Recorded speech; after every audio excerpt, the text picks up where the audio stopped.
अगर आप एक बिजनेसमैन हैं या किसी स्टार्टअप के फाउंडर हैं तो आपके लिए किस टाइप की कंपनी सूटेबल करेगी। क्या आपको प्रोप्राइटरशिप का रजिस्ट्रेशन करवाना चाहिए या पार्टनरशिप का रजिस्ट्रेशन करवाना चाहिए या फिर प्राइवेट लिमिटेड LLP OPC के साथ आपको आगे जाना चाहिए। इस वीडियो के एंड तक आप डेफिनेटली इस चीज़ को चूज कर पाएंगे कि आपके लिए किस टाइप की कंपनी सूटेबल करेगी। अगर आप एक बिजनेसमैन हैं या स्टार्टअप के फाउंडर हैं तब तो आपके लिए ये वीडियो काम का है ही, लेकिन अगर आप एक स्टूडेंट हैं या फिर कोई जॉब वर्किंग मैन है जो आगे चल के बिजनेस करना चाहते हैं तो उन सभी के लिए वीडियो बहुत ही ज़्यादा महत्वपूर्ण होने वाली है। इसमें हम बात करने वाले हैं टाइप्स ऑफ कंपनी के बारे में, उनका रजिस्ट्रेशन कैसे और कहाँ होता है, साथ ही हम बात करेंगे कि एक कंपनी का नाम कैसे चूज किया जाता है और एक कंपनी में मैक्सिमम और मिनिमम मेंबर्स कितने रह सकते हैं, और सबसे अहम जो हम बात करने वाले हैं वो है लायबिलिटी, कर्ज, कि एक कंपनी के लिए लायबिलिटी क्या होता है। तो वीडियो बहुत ही ज़्यादा इंटरेस्टिंग होने वाली है, बने रहिए हमारे साथ एंड तक। चलिए शुरू करते हैं। सबसे पहला हम लोग बात करते हैं टाइप्स ऑफ कंपनी के बारे में। हम लोग यहाँ मेनली 5 तरह की कंपनी के बारे में बात करेंगे। पहला सोल प्रोप्राइटरशिप, दूसरा पार्टनरशिप, तीसरा प्राइवेट लिमिटेड कंपनी, चौथा लिमिटेड लायबिलिटी पार्टनरशिप और पांचवा 1% कंपनी। पहला जो है सोल प्रोप्राइटरशिप, वो बेसिकली वो बिजनेस मॉडल है जिसमें एक ही बंदा सब कुछ कर रहा होता है। वो अकेले कंपनी को शुरू करता है, खुद ही पूरी कंपनी पर कंट्रोल करता है, उसे चलाता भी है। अगर उसमें उस बिजनेस में अगर प्रॉफिट हुआ तो उसका वो अकेला मालिक है, अगर किसी तरह का लॉस भी हुआ तो उसका वो अकेला ही जिम्मेदार होता है। प्रोप्राइटरशिप का बेस्ट एग्जांपल हम लोग को यहाँ देखने को मिलता है जो हमारे लोकल एरियाज में जो छोटे लेवल पे काम कर रहे होते हैं, जैसे पानी पूरी वाला, फेरी वाला या कोई लोकल ग्रोसरी वाला जहाँ से हम राशन उठाते हैं, ये सभी प्रोप्राइटरशिप के अंदर आते हैं। दूसरा है पार्टनरशिप। पार्टनरशिप में 2 या 2 से अधिक लोग मिलकर कंपनी शुरू करते हैं और वो सभी लोग मिल के काम करते हैं, चाहे वो मैन्युफैक्चरिंग का हो, ट्रेडिंग का हो, जो भी हो, लेकिन 2 से अधिक लोग मिलकर जिस कंपनी को चला रहे होते हैं उसे हम पार्टनरशिप कहते हैं। इसका रजिस्ट्रेशन करवाने की जरूरत नहीं होती है। इसमें सिर्फ जरूरत होती है एक बॉन्ड पेपर की, जिसके तहत वो सभी पार्टनर्स आपस में अपनी रेवेन्यू या फिर अपनी लॉसेस को डिस्ट्रीब्यूट करते हैं। तीसरा है प्राइवेट लिमिटेड कंपनी। तो प्राइवेट लिमिटेड कंपनी हमें तब बनाने की जरूरत होती है जब किसी कंपनी को इंटरनेशनली एक्सपेंड करना होता है, उसका वर्किंग कैपिटल बहुत बड़ा होता है, उसके पास इन्वेस्टर की कोई कमी नहीं होती है और उस कंपनी में बहुत बड़े लेवल पे काम हो रही होती है, और जहाँ पे ट्रस्ट की बात आती है तब हम प्राइवेट लिमिटेड कंपनी की ओर जाते हैं। प्राइवेट लिमिटेड कंपनी एक बहुत हाई कंपनी हो जाती है अभी के मामले में। तो प्राइवेट लिमिटेड कंपनी हम तब बनाते हैं जब हमारे पास ये सारी चीज़ें होती है, हमारे पास इन्वेस्टर की कमी नहीं होती है, हमें इंटरनेशनली एक्सपेंड करना होता है, तब हम प्राइवेट लिमिटेड कंपनी की ओर देखते हैं। चौथा है लिमिटेड लायबिलिटी पार्टनरशिप। तो limited liability partnership basically partnership का ही एक अपग्रेड वर्जन है। इसमें सिर्फ फर्क है तो लिमिटेड लायबिलिटी का, और ये लायबिलिटी का हम लोग आगे डिटेल में बात करने वाले हैं कि लायबिलिटी क्या है और लिमिटेड लायबिलिटी और अनलिमिटेड लायबिलिटी क्या है, इसका हम आगे डिटेल में बात करने वाले हैं। पांचवा है 1% कंपनी। तो 1% कंपनी भी सोल प्रोप्राइटरशिप का ही अपग्रेड वर्जन है। अगर सोल प्रोप्राइटरशिप में भी एक ही बंदा सब कुछ कर रहा होता है, इसमें सिर्फ ये होता है कि अगर कोई एक बंदा चाहता है कि हम कंपनी शुरू करें और उसका पूरा मालिक हम अकेले रहें, लेकिन हमें प्राइवेट लिमिटेड कंपनी का भी कुछ सुख सुविधा चाहिए, तो वो 1% कंपनी का स्टार्ट करता है। चलिए अब हम लोग दूसरा बात कर लेते हैं रजिस्ट्रेशन का, कि कंपनी का रजिस्ट्रेशन कैसे और कहाँ पे होता है। तो पहले मैं बता दूं, अगर आप एक सोल प्रोप्राइटरशिप के बारे में सोच रहे हैं तो आपको रजिस्ट्रेशन का झंझट लेना ही नहीं है। सोल प्रोप्राइटरशिप का रजिस्ट्रेशन करवाने की कोई ज़रूरत नहीं होती है। बहुत से लोगों को लगता है कि यार हम बिजनेस कर रहे हैं, छोटे मोटे लेवल पे एक अपनी दुकान चला रहे हैं और अपनी रजिस्ट्रेशन नहीं करवाएं तो क्या होगा। तो आपको टेंशन लेने की कोई ज़रूरत नहीं है। अगर आप सोल प्रोप्राइटरशिप के अंदर हैं तो आपको किसी तरह की रजिस्ट्रेशन करवाने की ज़रूरत नहीं है। आपको ज़रूरत होती है तो वो GST फाइल करने की, वो भी तब जब आपका टर्नओवर 20 लाख से प्लस हो जाए, तब आपको GST फाइल करना जरूरी हो जाता है।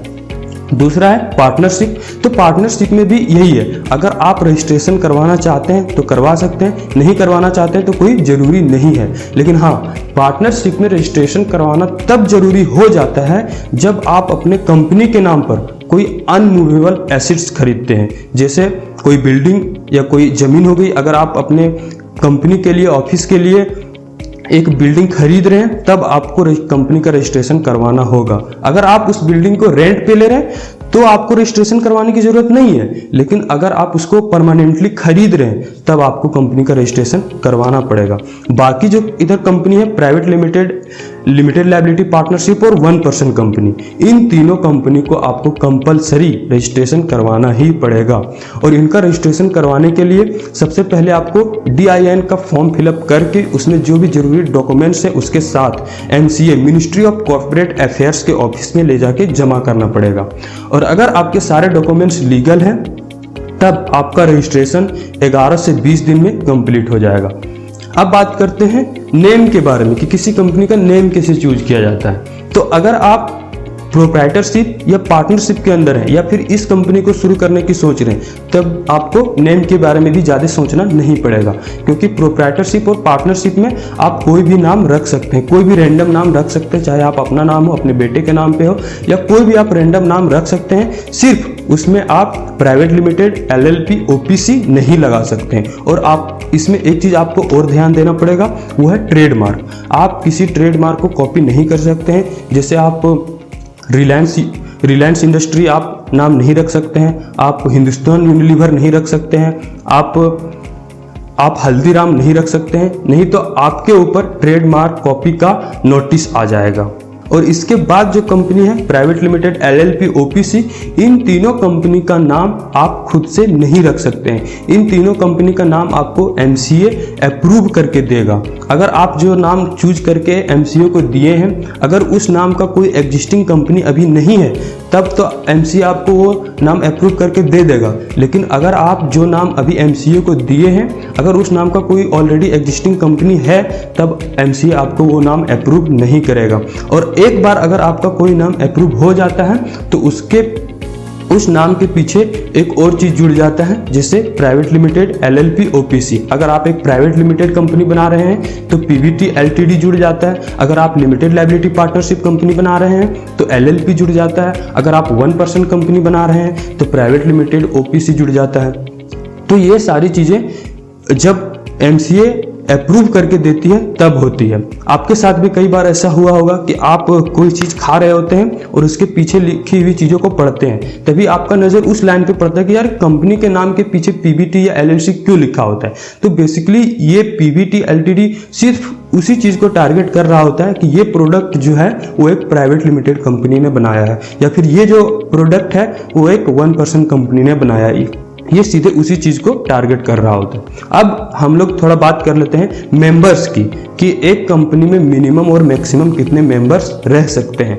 आप अगर एक कंपनी शुरू करने की सोच रहे हैं तो आपको ये भी जानकारी होना चाहिए कि आप कितने लोगों के साथ ये कंपनी शुरू कर सकते हैं। तो पहला जो है प्रोप्राइटरशिप में मैंने पहले भी बताया कि इसमें सिर्फ एक ही बंदा सब कुछ कर रहा होता है। वो अकेले कंपनी को शुरू करता है और अकेले चलाता है। अगर उसको कुछ हो जाता है तो वो कंपनी वहीं से बंद हो जाती है। प्रोप्राइटरशिप में एक ही बंदा सब कुछ कर रहा होता है, उसमें दूसरा नहीं जुड़ सकता है। हाँ, आप एज ए एम्प्लॉयज उसको जोड़ सकते हैं, उसे सैलरी पर रख सकते हैं, लेकिन अगर आप एज ए उसे पार्टनर जोड़ना चाहते हैं, उसे अगर अपना रेवेन्यू का कुछ शेयर्स देना चाहते हैं तो वो सीधे फिर पार्टनरशिप के अंदर आ जाएगा, फिर वो प्रोप्राइटरशिप नहीं रहेगा। पार्टनरशिप में मिनिमम 2 और मैक्सिमम 4 लोग मिलकर कर सकते हैं। अगर आप एक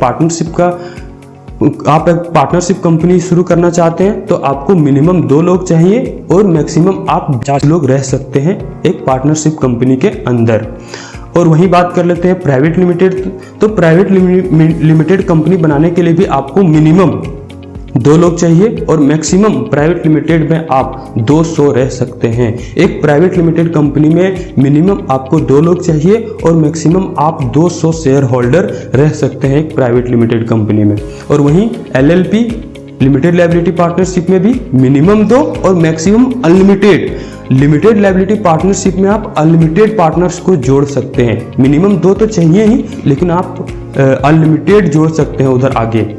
बाकी जो है 1% कंपनी OPC, ये नाम भी सुन के आपको लग रहा होगा कि ये 1% कंपनी है। इसमें भी सिर्फ शेयर होल्डर हो सकता है, इसका एक ही ओनर रह सकता है 1% कंपनी का। हाँ, इसमें एक नॉमिनी का ऑप्शन है, चूंकि ओपीसी एक रजिस्टर्ड कंपनी है, इसको आपको रजिस्टर करवाना पड़ता है, तो इसमें आप एक नॉमिनी का नाम दे सकते हैं। अगर बाय चांस किसी वजह से ओनर को कुछ हो जाता है या उसकी डेथ हो जाती है, तब उस केस में ये कंपनी नॉमिनी में जिसका नाम रहेगा उसके ऊपर ट्रांसफर हो जाएगी। अब सबसे अहम मुद्दे पर आते हैं हम लोग लायबिलिटी के ऊपर, कि लायबिलिटी क्या होता है। सबसे बड़ी जो इन सभी कंपनियों में फर्क है वो है लायबिलिटी का। तो पहले हम लोग लायबिलिटी बात कर लेते हैं। लायबिलिटी दो तरह की होती है, एक लिमिटेड लायबिलिटी और एक अनलिमिटेड लायबिलिटी। तो अगर आप प्रोप्राइटरशिप या पार्टनरशिप के सोचें तो मैं बता दूं उसमें अनलिमिटेड लायबिलिटी है। अब ये अनलिमिटेड लायबिलिटी क्या है?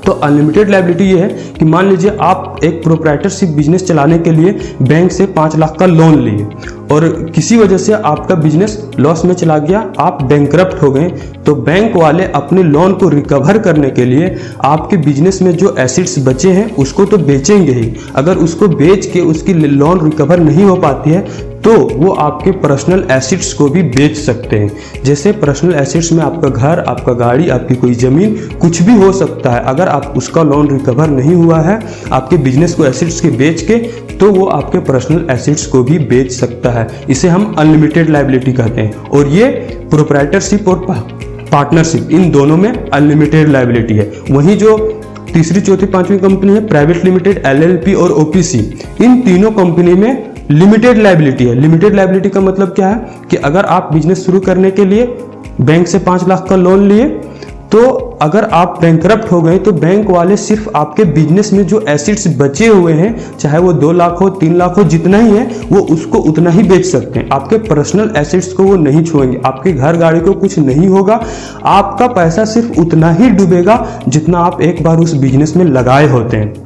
बाकी जो आपके घर गाड़ी है वो सेफ रहेंगे। क्योंकि बैंक वाले, ये लिमिटेड लायबिलिटी है, तो उसमें वो बैंक वाले सिर्फ आपके बिजनेस में जो एसेट्स बचे हैं, जो आपके कंप्यूटर, जो आपके फर्नीचर या फिर जो आपकी बिल्डिंग है, उसको ही बेच सकते हैं, बाकी कोई चीज़ नहीं बेच सकते। आई होप आप ये सारी चीज़ें बहुत अच्छी तरह से समझ गए होंगे। जिस चीज़ को आपको नहीं समझ में आया कमेंट में बताएं, हम उसमें भी अच्छी तरह से समझाने की कोशिश करेंगे। अगर आपको ये वीडियो पसंद आया हो तो लाइक करें। इस वीडियो को जिसकी ज़रूरत है उस तक जरूर पहुंचाएं। बाकी सब must be happy. Bye bye.